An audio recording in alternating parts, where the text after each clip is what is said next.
Inner হঠাৎ করে মাথায় ব্যথা হলো কেন? ইনি হঠাৎ করে এত রেগে গেলেন কেন?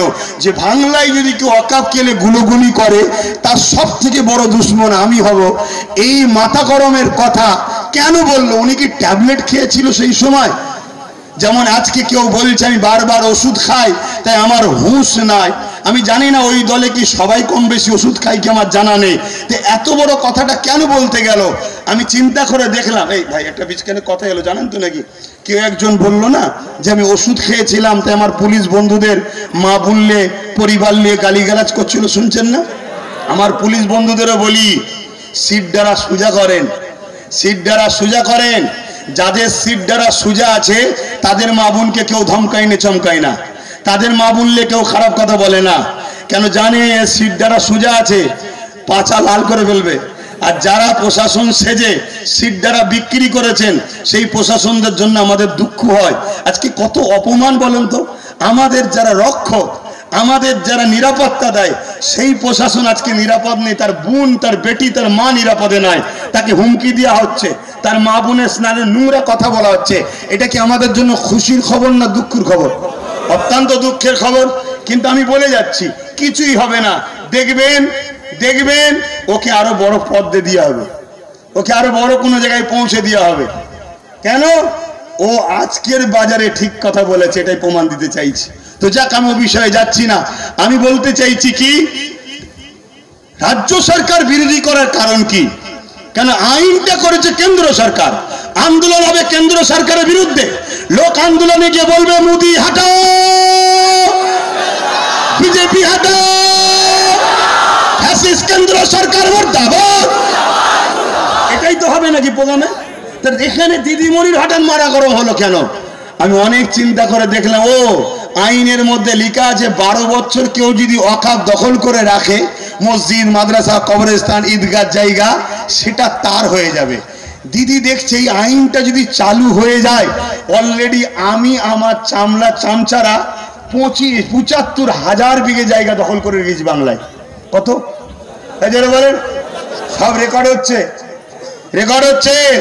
রাজ্য সরকার 75,000 বিঘে জায়গা ওয়াকফের, মসজিদ, মাদ্রাসা, কবরস্থান, মুসলমানদের বাপ দাদার দান করা সম্পদ, ইসলামের সম্পদ, 75,000 বিঘে জায়গা কম বেশি রাজ্য সরকার দখল করে রেখেছে। 13 বছর চলছে। 12 বছরের আইনটি যদি লাগু হয়ে যায়, সব সম্পদের মালিক রাজ্য সরকার হয়ে যাবে।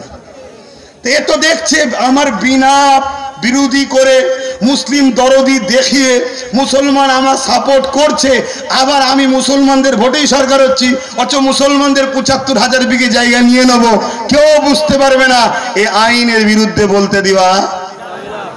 দ্বিতীয় নম্বর, এটাও হতে পারে অনেকে বলছে যে উনি কি করবে, ওপর থেকে চাপ এসছে, যদি বাংলায় আন্দোলন হয় তাহলে সিবিআই ইডি পাঠিয়ে তোমাকেও ভাইপোকে তুলে আনবো।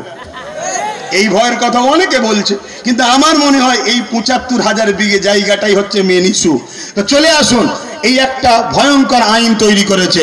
আর কি আইন তৈরি করেছে?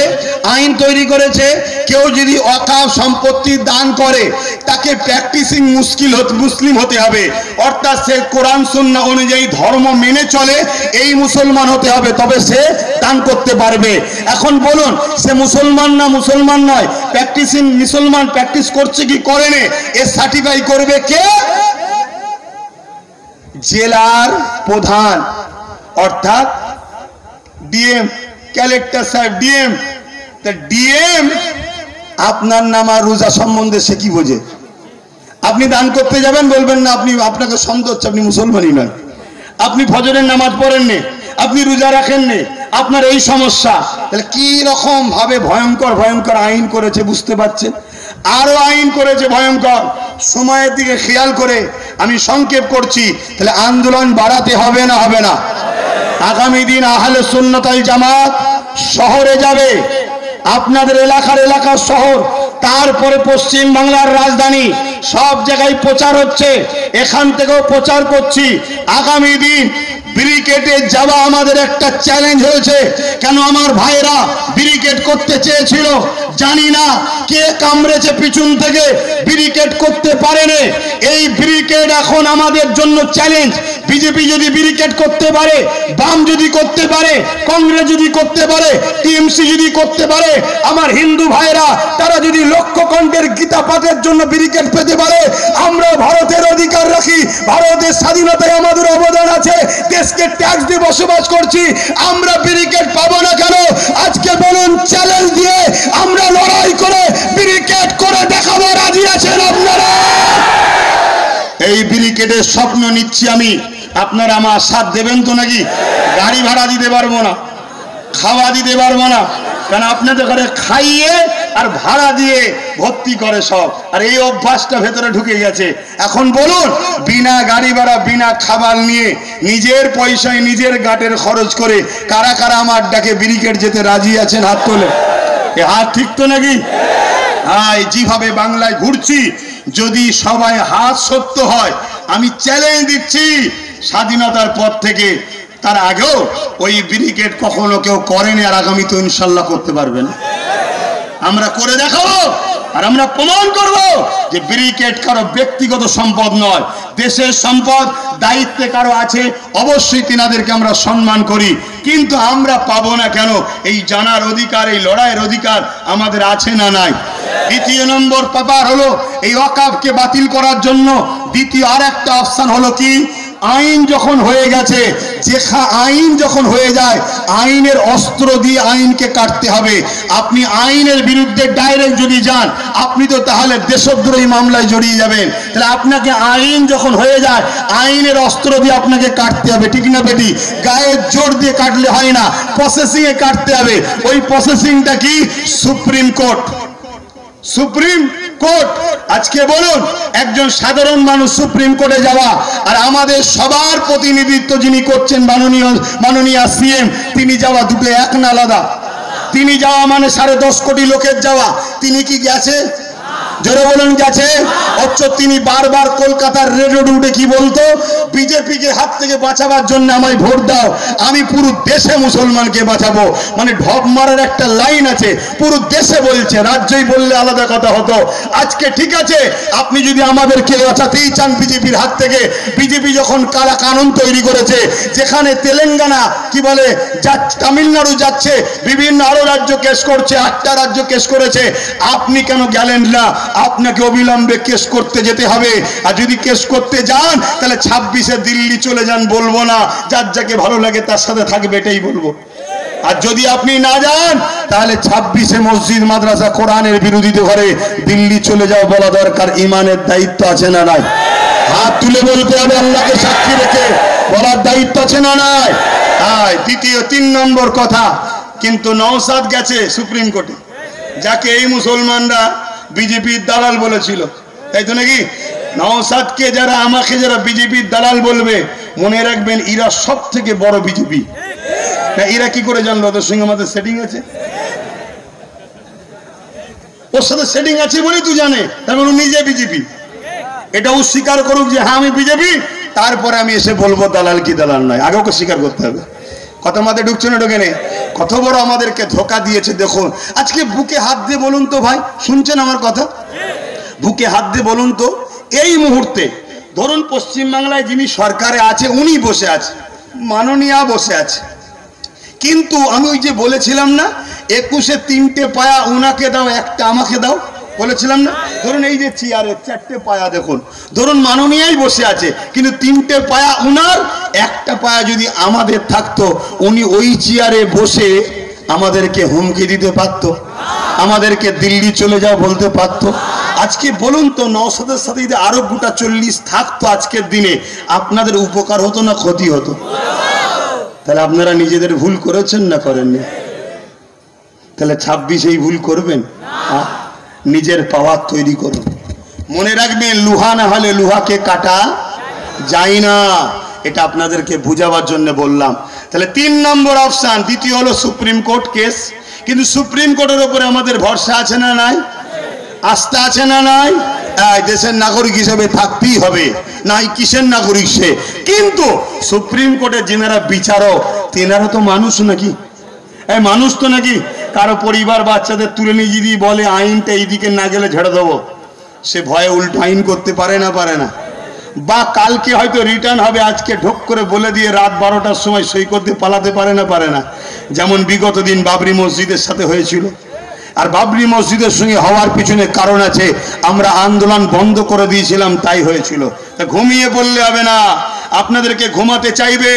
অনেক মোল্লা মৌলী সাহেব বলবে, অনেক রাজনীতি দলের নেতারা বলবে যে কেস যখন চলছে একটুখানি আন্দোলন বন্ধ রাখো। বলবে কেন? আন্দোলন বন্ধ হলে ওখানে রায় উল্টো হওয়ার সম্ভাবনার চান্স বেশি হবে, আর আন্দোলনের তীব্রতা বাড়লে মনে রাখবেন ওখানে আইনের রাস্তাটা শক্ত হবে। শেষ অপশন বলে যাচ্ছি, ওয়াকফ কালা কানুন যদি বাতিল করার সত্যি আপনাদের টার্গেট থাকে, মুখে বলবেন বাতিল করব, আর ভেতরে ভেতরে দুশ্মনদের কাছে বিক্রি হব, কখনো সম্ভব নয়। শেষ অপশন হলো যে শক্তিতে তারা আইন তৈরি করেছে ওই শক্তি দখল করতে হবে। বলুন ওই শক্তির নাম কি? জোরে বলুন। আপনার মসজিদে পুলিশ তালা মারতে আসবে কাদের ইশারায়? আপনার ঈদগাতে তালা মারতে আসবে কাদের ইশারায়? আপনার খানকাতে তালা মারতে আসবে কাদের ইশারায়? আপনার কি বলে কবরস্থানে তালা মারতে আসবে কাদের ইশারায়? রাজ পাওয়ার যাদের হাতে আছে, তাই পুলিশ বন্ধুদের ঘরে গালি না দিয়ে, তাদের সমালোচনা না করে নিজের ভুলকে বুঝতে শেখো। পুলিশ বন্ধুদের ওপরেও তোমার যেন পাওয়ারটা থাকে, ওই রাজ পাওয়ারকে তোমাকে দখল করতে হবে। তুমি যদি রাজ পাওয়ার দখল করতে পারো তাহলে প্রশাসনকে হুকুমও কেউ করবে না, তোমার মসজিদে কেউ তালা মারতে আসবে না, তোমার মাদ্রাসা কেউ তালা মারতে আসবে না, তোমার ঈদগাতে কেউ বুলডোজার দিতে আসবে না। কেন? তোমার হাতেই তো পুলিশের পাওয়ার আছে, ওই পাওয়ারটা নাম হলো রাজ পাওয়ার। তাই রাজ পাওয়ার দিয়ে যেমন আইন করেছে, আগামী দিন আসো আমরা গর্জে উঠি, রাজ পাওয়ার তৈরি করি। হতে পারে 5 বছর 10 বছর সময় লাগবে, কিন্তু অবশ্যই আমরা আমাদের সম্পদকে ফিরে পাবো, এই পাওয়ারের দ্বারা ফিরে পাবো। আপনারা কি নিজেদের ঐতিহ্যকে বাঁচাবার জন্য দালালি ছেড়ে দিয়ে, দলদাস ছেড়ে দিয়ে নিজেদের রাজ পাওয়ার করতে রাজি আছে? রাজি যদি থাকেন তাহলে লড়াইটা গ্রাম থেকে শুরু করুন। গ্রামের 2-10টা দালালের বিরুদ্ধে আপনি লড়তে পারেন না, তো কালকে AK-47 এর সামনে লড়াই করবেন কি করে? আপনি প্রথম গ্রামের 10টার সঙ্গে লড়াই করা অভ্যাস করুন। ফোন করে বলবেন না যে আমাকে জুলুম করছে, আমাকে মারছে। না, তুমি তোমার গ্রামে যদি স্বাধীন না হও তাহলে তুমি কে বলেছ আজকে স্বাধীন? তুমি স্বাধীন দেশের পরাধীন। তোমার সংবিধান তোমাকে রাইট দিয়েছে, তোমার ঐতিহ্য তোমাকে ফিরে পেতে হবে, তোমাকে রুখে দাঁড়াতে হবে। ওই দাঁড়াতে গেলে প্রথমে তোমাকে তোমার গ্রাম থেকে উঠতে হবে। গ্রামের 2-10টা যারা আছে তাদেরকে বুঝাও, পরিবর্তন হও। সে যদি মুসলমান হয় পরিবর্তন হবে, মুনাফিক যদি হয় তোমার লড়াই আসবে। তা মুনাফিক যদি তোমার মসজিদের দুশ্মন তোমার বিরুদ্ধে আসে, তুমি তার সঙ্গে কি ব্যবহার করা দরকার তুমি জানো না? জোরে বলো, জানো না? অতএব ওখান থেকে লড়াই শুরু করে প্রত্যেকের গ্রাম থেকে লড়াই করে উঠুন। এবং এই কথাটা আপনাদের দায়িত্ব নিতে হবে, প্রত্যেকটা SC ST সমাজের কাছে প্রচার করতে হবে যে ভাই শুধু আমরা মুসলমান বিপদে আছি তা নয়। আজকে SC ST হওয়ার জন্য, অছুত হওয়ার জন্য তোমার সমাজের বহু ছেলেকে স্কুলে ভর্তি নিচ্ছে না। তোমরা দেখো উত্তরপ্রদেশের দিকে তাকিয়ে, ঘোড়ার পিঠে চেপে বিয়ে করতে যাওয়ার জন্য, ছোট জাত হওয়ার জন্য তাকে পিটিয়ে মারছে, আজকে তাকে ধর্মস্থানে ঢুকতে দিচ্ছে না। ভাই শোনো, আমরা মুসলমান আছি বলে তোমরা সম্মান পাচ্ছ, না হয় তোমাদেরকে অছুত বলে তোমাদেরকেও আঘাত করা হবে। অতএব আসো, দেশ তোমার, দেশ আমার। SC ST মুসলিম, আদিবাসী, দলিত, সাঁওতাল, বাগদি, সমস্ত গরিব পিছিয়ে পড়া মানুষ এক জায়গায় হও, সংগঠিত হও, এক জায়গায় হও। আগামী দিন শুধু ওয়াকফ নয়, সংবিধান বাঁচাও, দেশ বাঁচাও, দেশের সর্বশ্রেণীর গরিব মানুষের অধিকার বাঁচাও। এই লড়াইয়ে আমাদেরকে সংগঠিত হতে হবে, সর্বধর্মের মানুষ সেখানে আসবে। আগামী দিন এই জায়গায় আমাদেরকে প্ল্যাটফর্ম তৈরি করতে হবে। এই কথা বলে আমি বিদায় নিচ্ছি। শেষ কথা এটাই। এতক্ষণ যা শুনলেন আপনারা বলুন আমি ভুলের ওপরে আছি না ঠিকের ওপরে আছি? হাত তুলে বলুন ভুলে না ঠিকে? ঠিকের উপরে যদি থাকি তাহলে আগামী দিন যখনই ডাকবো পাশে পাবো তো, পাশে পাবো তো। আমি এখানে সংক্ষেপ করলাম। এখন যারা সঞ্চালক তারা বক্তব্য দেবে। আমার কথা থেকে যদি কষ্ট পান আমার কিছু করার নেই। দেশের স্বার্থে ধর্মের স্বার্থে ঐক্য হতে হবে।